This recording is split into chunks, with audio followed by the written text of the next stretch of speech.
जय श्री कृष्णा। तो आज के इस पावन अवसर पर आप सुनने वाले हैं पद्मिनी एकादशी की संपूर्ण व्रत कथा, महात्मा और अंत में जानेंगे पूजा विधि और व्रत के नियम। महाभारत काल में एक बार धर्मराज युधिष्ठिर ने भगवान श्री कृष्ण से कहा, हे प्रभु, अधिक मास के शुक्ल पक्ष में आने वाली एकादशी का क्या नाम है, इसका क्या महत्व है और इस व्रत को करने से मनुष्य को कौन सा फल प्राप्त होता है।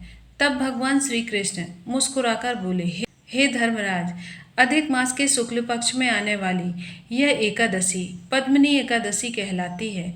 यह समस्त पापों का नाश करने वाली, मोक्ष प्रदान करने वाली और भगवान विष्णु को अत्यंत ही प्रिय एकादशी है।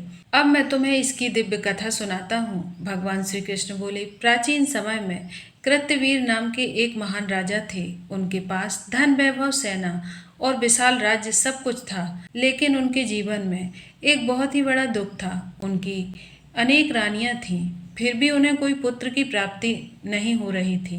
राजा ने पुत्र प्राप्ति के लिए अनेक यज्ञ करवाए, दान किए और बड़े बड़े ब्राह्मणों से अनुष्ठान करवाए, लेकिन कोई फल प्राप्त नहीं हुआ। धीरे धीरे राजा बहुत दुखी रहने लगे। एक दिन उन्होंने निश्चय किया कि अब वे भगवान को प्रसन्न करने के लिए कठोर तपस्या करेंगे। इसके बाद राजा अपनी पत्नी के साथ गंधमादन पर्वत पर चले गए। वहां दोनों ने वर्षों तक कठिन तपस्या की। समय बीतता गया। कहते हैं कि राजा ने पूरे 10 वर्षों तक तपस्या की। तपस्या करते करते उनका शरीर इतना दुर्बल हो गया कि केवल हड्डियां ही दिखाई देने लगी।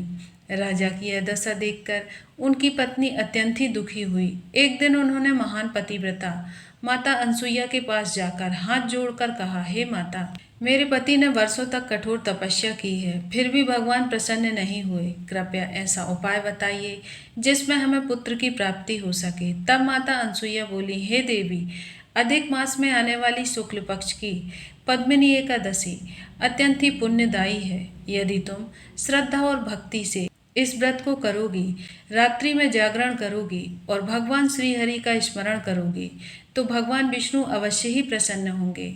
माता अनसुईया से व्रत की विधि जानकर रानी ने पूर्ण श्रद्धा से पद्मिनी एकादशी का व्रत किया। उन्होंने पूरे दिन उपवास रखा, भगवान विष्णु की पूजा की और रात भर भजन कीर्तन करते हुए जागरण किया। रानी की भक्ति देखकर भगवान श्रीहरि विष्णु अत्यंत ही प्रसन्न हुए। अचानक वहां पर चारों तरफ दिव्य प्रकाश प्रकट हो गया और भगवान विष्णु स्वयं गरुड़ पर सवार होकर प्रकट हुए। भगवान को सामने देखकर राजा और रानी भाव विभोर हो गए। दोनों ने हाथ जोड़कर भगवान को प्रणाम किया। तब भगवान विष्णु बोले, हे देवी, मैं तुम्हारी भक्ति से अत्यंत ही प्रसन्न हूँ, वर मांगो। तब रानी ने हाथ जोड़कर विनम्रता से कहा, हे प्रभु, यदि आप सचमुच हम पर प्रसन्न हैं तो हमें पुत्र दीजिए जो संसार में सबसे वीर, पराक्रमी और अजेय हो। तब भगवान विष्णु मुस्कुराकर बोले, तथास्तु।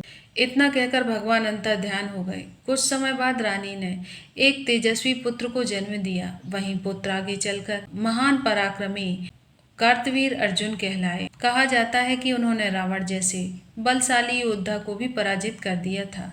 यह सब पद्मिनी एकादशी व्रत के प्रभाव से ही संभव हुआ था। भगवान श्री कृष्ण ने युधिष्ठिर से कहा, हे धर्मराज, जो भक्त श्रद्धा से पद्मिनी एकादशी का व्रत करता है और इसकी कथा सुनता है तथा दूसरों को सुनाता है, उसके समस्त पाप नष्ट हो जाते हैं और अंत में उसे विष्णु लोक की प्राप्ति होती है।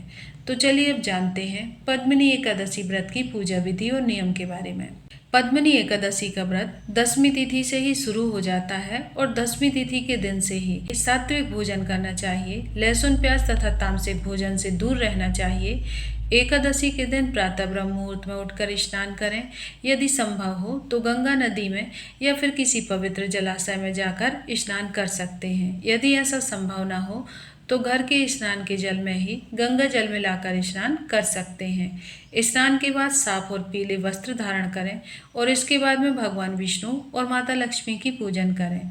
भगवान को पीले फूल, तुलसी दल, धूप, दीप, फल और मिठाइयाँ अर्पित करें। और यदि आपने पूजा में मिट्टी के शिवलिंग की स्थापना की है तो भगवान शिव का भी आप गंगा जल और बेलपत्र पुष्प से पूजन करें। अधिक मास में भगवान विष्णु और भगवान शिव दोनों की ही आराधना विशेष फलदायी मानी जाती है।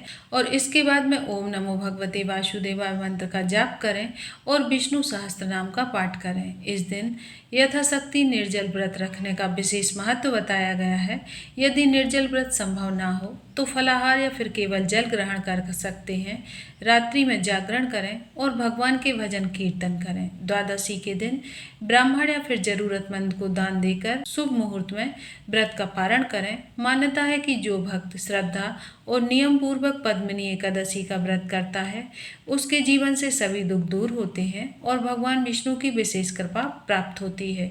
यदि आपको 2026 पद्मिनी एकादशी की यह संपूर्ण कथा और पूजा विधि पसंद आई हो तो वीडियो को लाइक करें, शेयर करें और हमारे चैनल प्रियंका धर्म ज्ञान को सब्सक्राइब जरूर करें। मिलते हैं अगले वीडियो में। धन्यवाद। जय श्री हरि विष्णु।